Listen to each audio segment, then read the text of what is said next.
Hey guys, thanks so much for joining me. In this video, we'll review the vocabulary needed when learning pre-algebra in 7th grade.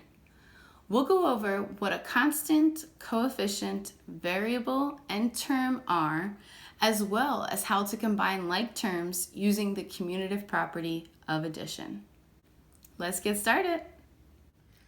In this video, I will be explaining the vocabulary we'll need for pre-algebra in 7th grade, like constant, variable, term, coefficient, and then I'll also spend some time showing you how to combine like terms. Let's go ahead and get started with the expression 3x plus 2y minus 5. The first thing I want to do is remind you that terms are separated by plus signs. Because terms are separated by plus signs, I'm going to go ahead and change this minus 5 to adding the opposite, or adding a negative 5. Think about that if you start from 0. If you were to go ahead and add negative 5, adding goes to the right, but when you add a negative, you do the opposite and go to the left. If I would have kept it how it originally was as minus 5, it would mean the same thing, to go to the left or to the negative direction. Subtracting a positive is the same as adding a negative. Now the reason that I have separated our terms by plus signs is so that I can clearly identify which terms are positive and which terms are negative. Our first term is 3x, our second term is 2y, and our third term is negative 5. Remember, it's separated by adding a negative 5. Third term, negative 5. Now, this negative 5 is never going to change. It is always constantly going to be negative.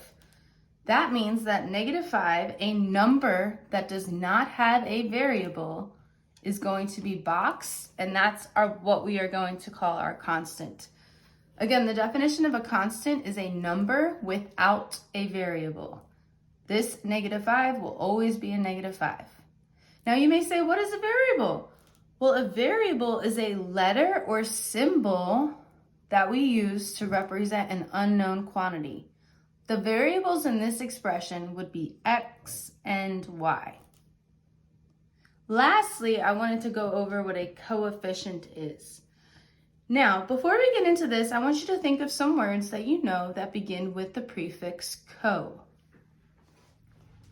Some words that I think of are coworker, collaborate, and cooperate.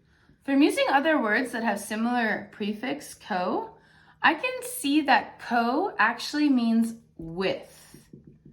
Coworker, someone I work with. Collaborate, cooperate, when you work with other people. Coefficient, therefore, is the number that is with the variable. That means that the coefficient of x would be 3 and the coefficient of y would be 2. Remember, when a coefficient and a variable are smushed so close together, there's no plus sign, there's no minus sign, there's no division sign. They're actually being multiplied. So this 3 is going to be multiplied by this x, and this 2 is going to be multiplied by this y. Now I'm going to go ahead and show you what combining like terms looks like. So when I say like terms, I mean terms that have the same variable. For example, I can combine an x with another term that has an x in it. So this x and this 2x can be combined. I can also combine terms that have the same variable y. So I can combine this 3y with this 4y. And finally, I can also combine constants, numbers without variables. This example is pretty straightforward. The only thing I want to go over first is the coefficient of the variable x. When there is no coefficient, you may think that the coefficient is 0, but remember, we're multiplying. And if you multiply 0 by anything, the answer would be 0, so there would be no x here. Therefore, the coefficient of x is actually 1. Now that I know the coefficient of this first term, I can combine the x's together. 1x plus 2x is 3x, and 3y plus 4y is 7y, and 7 minus 5 is 2. I have now simplified this expression from having 1, 2, 3, 4, 5, 6 terms to 1, 2, 3 terms.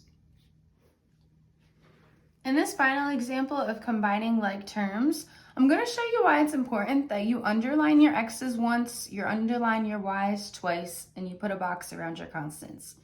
If you look at this expression, 2x plus y minus 5x plus 2 plus 3y minus 8, you'll see that the like terms are not near each other. There's an x here, there's an x here, there's a y here, and a constant here, and a constant here. I'm also seeing that there's 2 minus symbols, and right away I know that that's going to confuse me because terms are separated by plus signs. So I'm going to change this minus here to adding the opposite, and this minus here to adding the opposite. Now that our terms are separated by plus signs, I can go ahead and use the commutative property of addition to create an equivalent expression where my x's are together and my y's are together and my constants are together. Now the commutative property of addition states that as long as we are adding, the order in which we add does not matter. For example, 1 plus 2 is 3. 2 plus 1 is also 3.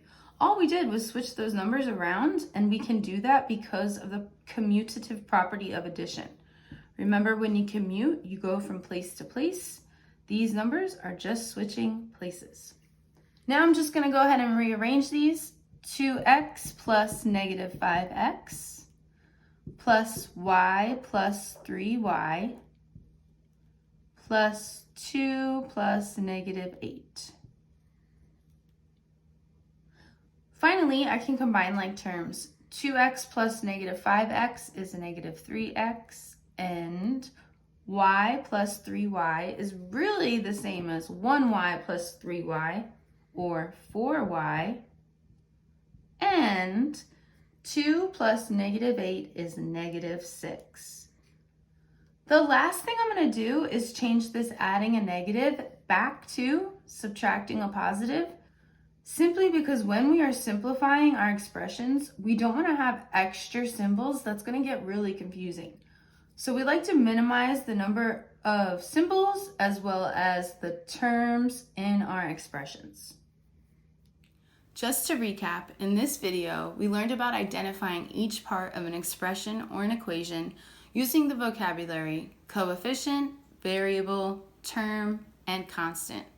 We also reviewed how to combine like terms by putting the x's together, the y's together, and a box around the constants. See you next time. Hey guys, it's Jessica. Thank you so much for learning with me. If you enjoyed this mini lesson, like this video and share it with your friends. And remember, subscribe to Just Focus Online Learning for more amazing educational videos.